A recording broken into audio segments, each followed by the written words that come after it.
Bonjour à tous, nous voici à nouveau sur le plateau de 3ABN pour cette série que nous avons commencée il y a quelque temps et qui a pour titre « À la découverte du Jésus de l'Évangile ».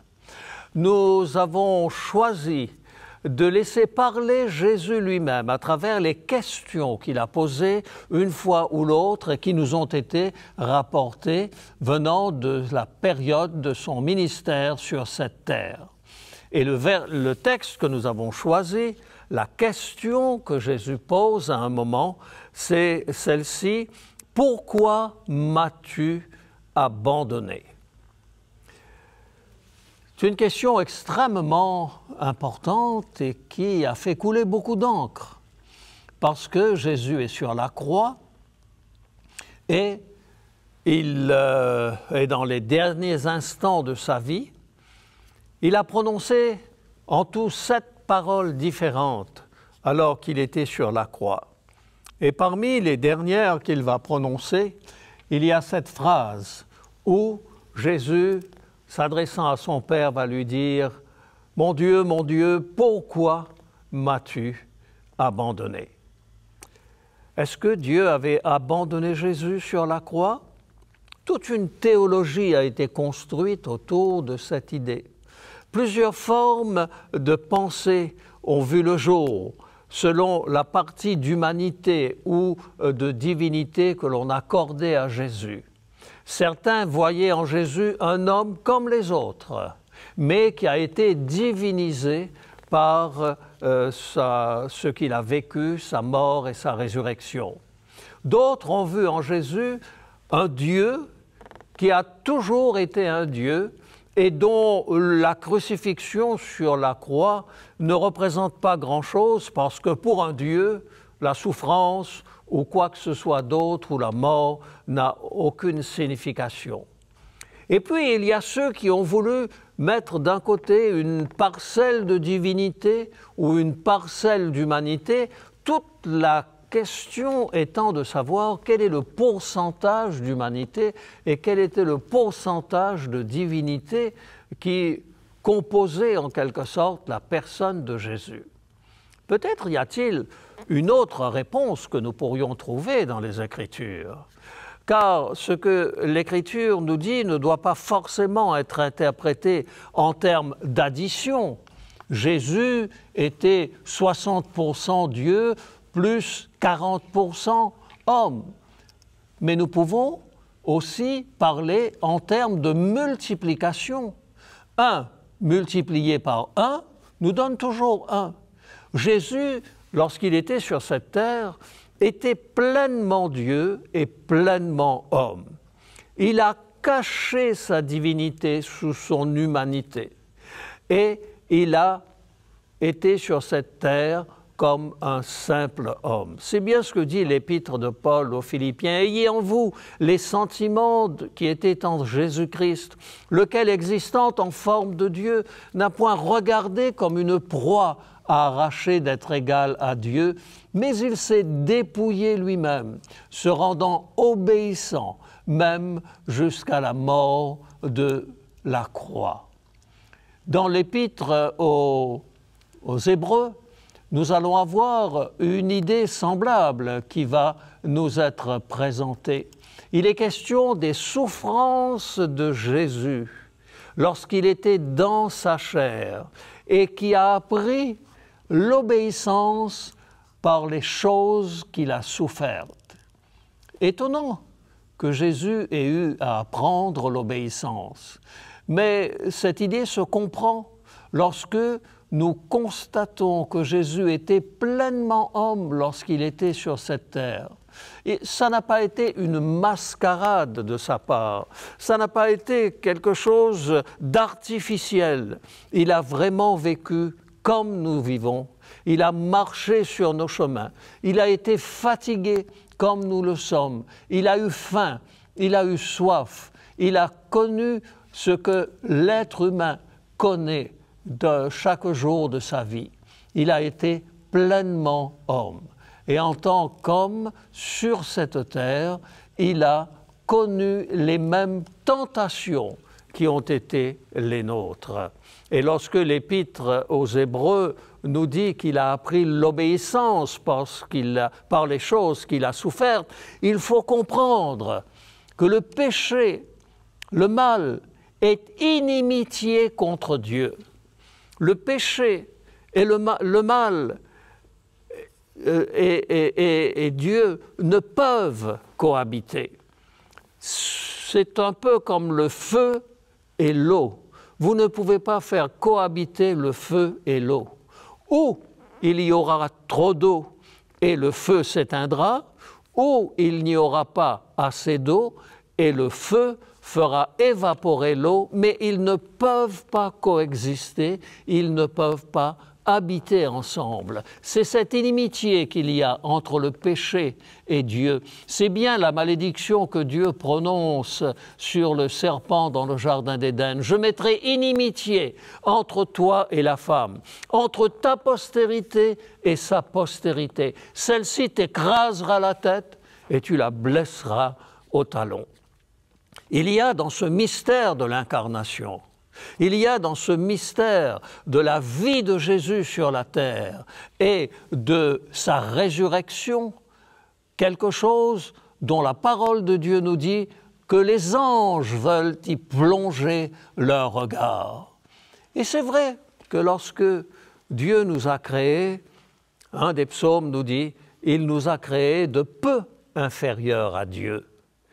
Et lorsque Dieu a créé notre terre et a créé les êtres humains, il a donné à l'être humain quelque chose que les anges eux-mêmes ne possèdent pas. Qu'ils soient archanges, qu'ils soient d'une classe supérieure ou inférieure, voués à louer l'Éternel ou à être des témoins de l'Éternel sur la terre, les anges sont des esprits, nous dit la parole de Dieu, au service de Dieu.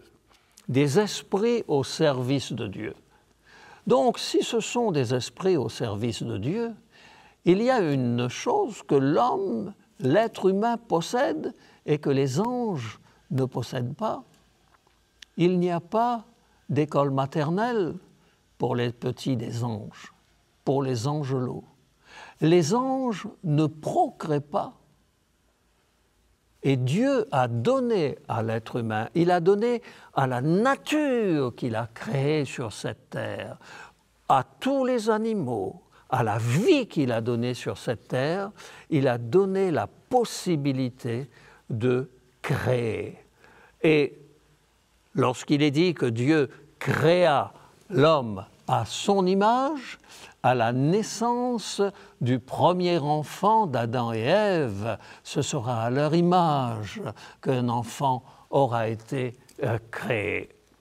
Et dans cette création, il y a aussi quelque chose d'extrêmement profond.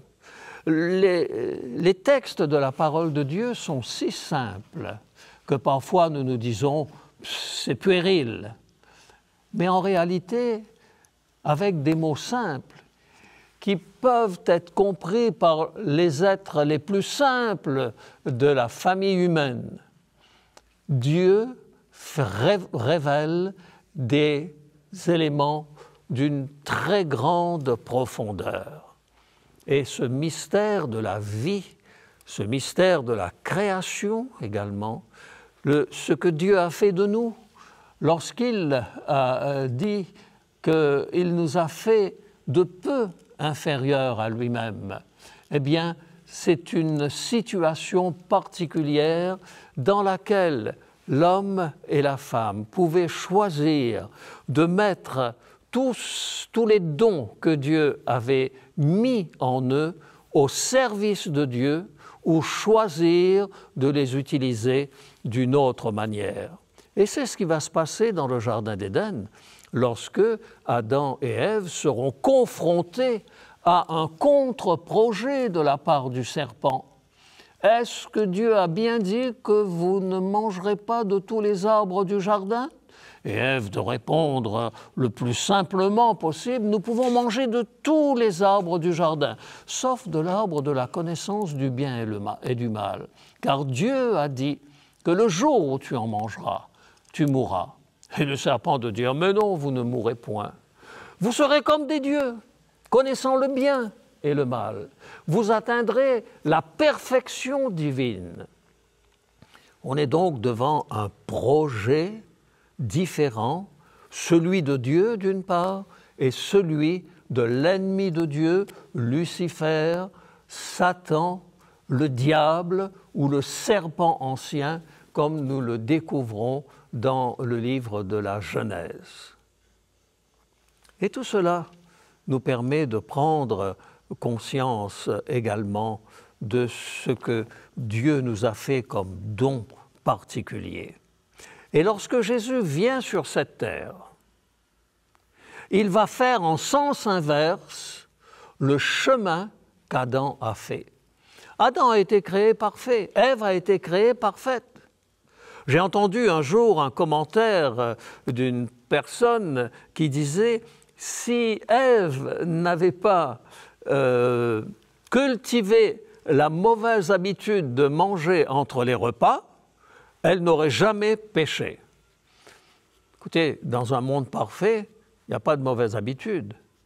Dans un monde parfait, il n'y a pas d'acte répréhensible.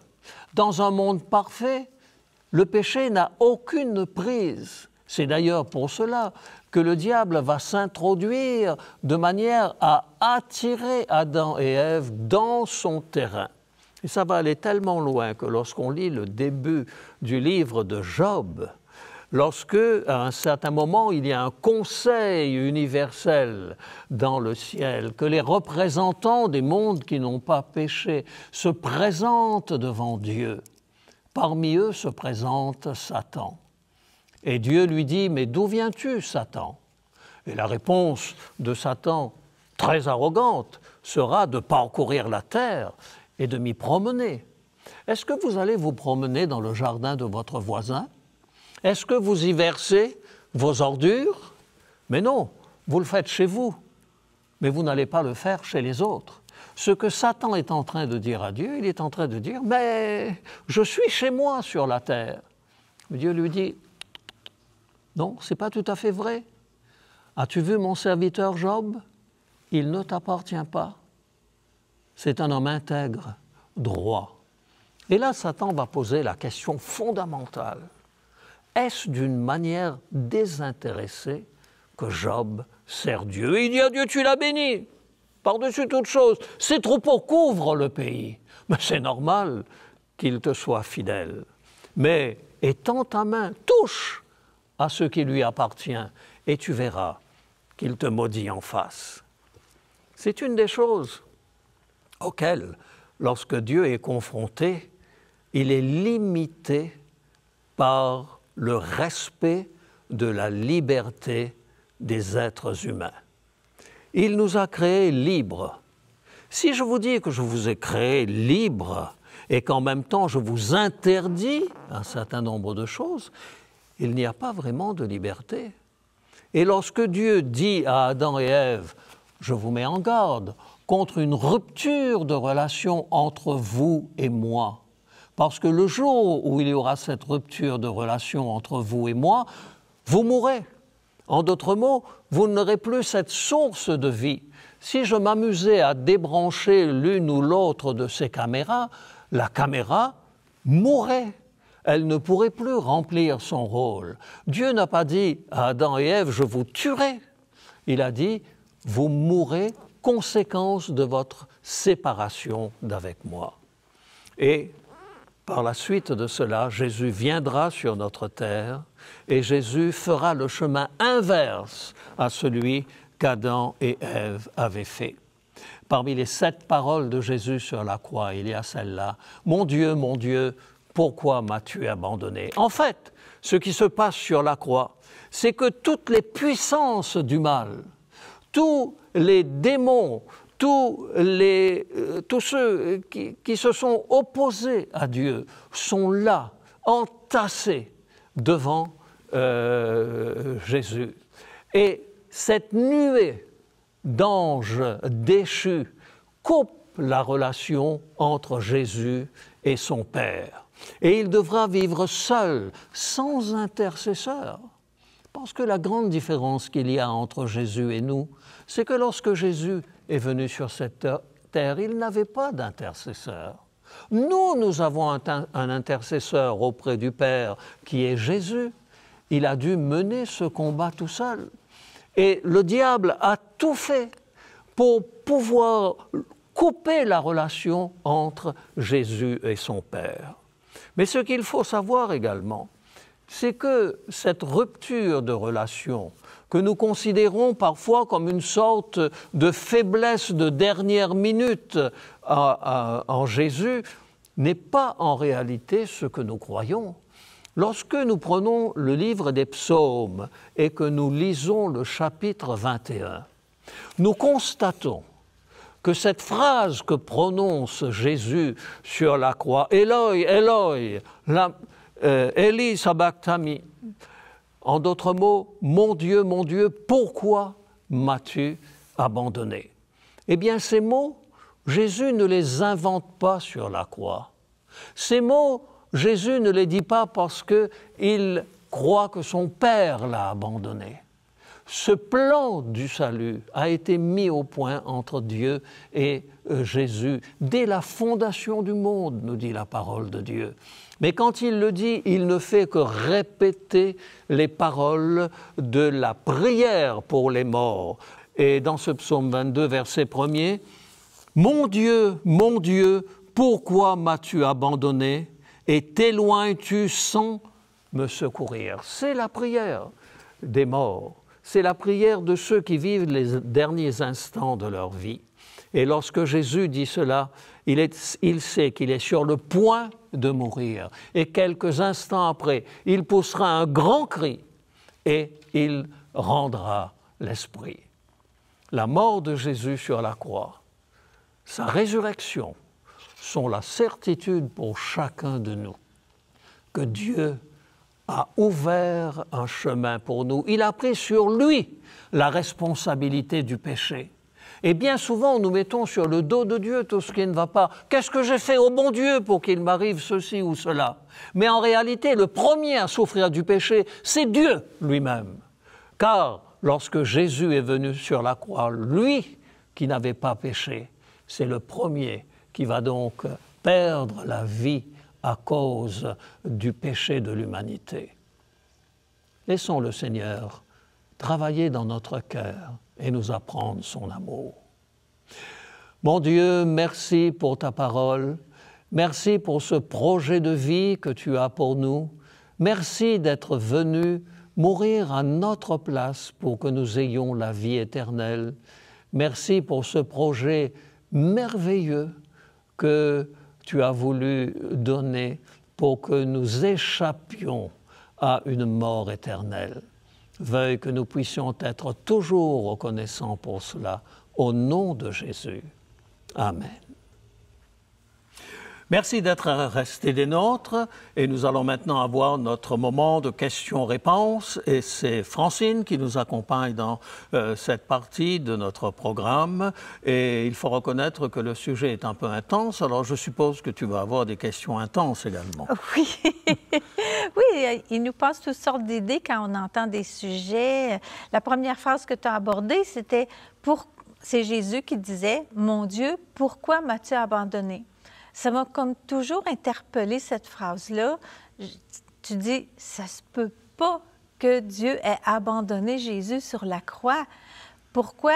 Comment ça se fait que Jésus, ça lui a passé par la tête une telle question? Ça devait être vraiment un poids énorme sur ses épaules qu'on ne peut même pas s'imaginer. Autant l'amour de Dieu est grand, immense, autant le poids des péchés de tous les gens de la terre sur la croix, ça devait être énorme. Mais c'est quand ta deuxième phrase que tu as dit, il a dû apprendre l'obéissance. Jésus, sur la terre, a dû apprendre l'obéissance. C'est très simple, Francine. C'est que dans notre monde, nous sommes tous des êtres pécheurs. Lorsque Jésus est venu sur la terre, il a pris une chair semblable à la nôtre. Il est apparu avec une chair semblable à la nôtre. Il a donc été tenté comme nous en toutes choses. Et ça nous explique tout simplement pourquoi, effectivement, la deuxième partie de ta question qui est là est une interrogation que nous nous posons, mais qui n'a pas sa place vraiment. Oui, c'est vrai, quand même. Faut mijoter des petites choses comme ça. Quelque chose qui m'intriguait aussi, pourquoi est-ce que Satan estime qu'il est le représentant sur la terre? C'est une usurpation. Ah! Ben oui, notre planète est en rébellion contre Dieu et Satan va faire un petit peu de notre terre son PC pour pouvoir reconquérir ce qu'il a perdu. Quand Dieu crée Adam et Ève, il leur donne une double responsabilité. Dieu les crée et il les met dans un jardin pour le cultiver et pour le garder. C'est donc Adam et Ève qui sont les responsables de la terre. Ouais. C'est à eux que Dieu confie le soin de continuer sa création et de faire de cette terre un paradis qui ne fait qu'aller je ne peux pas dire d'amélioration en amélioration, mais qui ne peut être qu'un ravissement qui change en permanence. Et lorsque Adam et Ève acceptent le projet de Dieu, c'est comme s'ils prenaient la clé du jardin d'Éden. Qu'il prenait la clé de la terre et qu'il disait à Satan, ton projet est plus intéressant que celui de Dieu. Et voilà, donc on accepte de manger ce fruit-là parce que l'idée de devenir comme des dieux, c'est quand même palpitant. Donc il confie en quelque sorte à Satan la responsabilité de la terre. Et quand Satan arrive devant Dieu, avec énormément d'arrogance, quand Dieu lui dit « Mais d'où viens-tu ? Tu n'es le représentant d'aucun monde. Tu as été chassé du ciel. Oui. » Enfin, je dis ça avec des mots humains. Hein. Et alors, que viens-tu faire ? Il dit « Mais je viens de la terre. Je viens de chez moi. Je me promène sur la terre. C'est mon domaine. Il est à moi. » Et Dieu lui dit « Non, il n'est pas tout à fait à toi. Parce qu'il y a un homme, Job, regarde-le, c'est un homme intègre, c'est un homme droit. Dans un monde où tu crois avoir établi le mal définitivement, il y a quelqu'un qui résiste encore. » Et à ce moment, Satan va poser la question fondamentale. Est-ce d'une manière désintéressée que l'homme craint Dieu? Et cette question-là, on peut se la poser encore aujourd'hui. Est-ce que les êtres humains sont capables d'aimer Dieu d'une manière désintéressée? Et je me dis, quand je regarde ma propre mission auprès des personnes qui sont en fin de vie, je vois des gens qui ont été toute leur vie d'excellents chrétiens et des gens d'une bonté, qui ont des qualités extraordinaires. Et tout d'un coup, ils sont frappés par une maladie incurable. Ils sont frappés et ils savent que dans quelque temps, ils vont mourir. Pourquoi est-ce que ces gens-là continuent de rester fidèles à Dieu? Pourquoi est-ce que jusque leurs derniers instants, ils s'en vont dans la sérénité, dans la paix? Et je me souviens de la tante d'Élisabeth qui est décédée à plus de 100 ans. Quand on entrait dans sa chambre, on entendait murmurer « Seigneur, viens me chercher, j'ai assez vécu sur cette terre. » Et nous voyons qu'il y a des personnes qui ne se révoltent pas contre Dieu dès qu'il y a un problème quelconque, mais au contraire, qui ont intégré cette bonté, cet amour de Dieu et qui n'appartiennent pas au monde de Satan. Et Job sera un modèle dans ce domaine et Jésus complétera en quelque sorte cette reprise de la terre d'entre les mains de Satan, mais non pas par la guerre, non pas par la violence, non pas par la haine, mais par l'amour et par ce geste qu'il fait lorsqu'il a les mains clouées sur la croix. Pardonne-leur, ils ne savent pas ce qu'ils font. Oh, j'aime ça. Oui, c'est vrai que c'est beau. On a peut-être encore un peu Oui. de temps pour une deuxième question. Il nous reste un peu plus de 2 minutes. J'allais juste mentionner que malheureusement, il y a beaucoup de gens sur la Terre qui ne croient pas que Dieu existe et qui se laissent tenter par tout ce que Satan peut apporter dans leur entourage. Je trouve ça un petit peu dommage. On a de la difficulté à s'imaginer la grandeur de l'amour de Dieu. Si les gens pouvaient avoir plus pas une vision, mais un point de vue qui leur montre. On essaie de parler aux gens du sacrifice de Jésus, des miracles qui faisaient que l'existence de Dieu est même pas discutable. C'est impossible autrement. Mais les gens ne veulent pas s'accrocher à Dieu. Écoute, je crois que le problème est beaucoup plus complexe que cela, Francine. Un cas de figure. Tu es une jeune fille, tu crois en Dieu, tu fais confiance à ton confesseur entièrement, etc. Et tu es violenté par cette personne. Quels vont être tes sentiments, et envers cette personne et envers Dieu? Là, ça va être pareil. Ça ne sera jamais pareil. Ouais. Parce que tu auras été victime, en quelque sorte, d'un comportement inacceptable. Ouais. Et ça, énormément de gens sur la Terre sont dans cette situation. Et heureusement que, je crois que c'est Lanza del Vasto qui disait juger, c'est s'asseoir sur le trône brûlant du Seigneur. Il n'y a que Dieu qui peut juger des intentions, etc. Et je crois que nous devons simplement lui faire confiance et lui dire, mais nous savons que tu fais toutes choses bonnes en ton temps. C'est pour cela que nous t'avons choisi comme notre Sauveur, comme notre Dieu, et que nous t'aimons. Mais ce sont des belles paroles.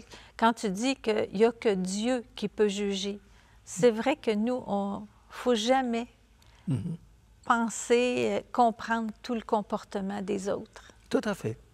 Merci pour tes questions. Et puis, nous aurons l'occasion certainement dans la suite de cette série de pouvoir en parler encore un peu.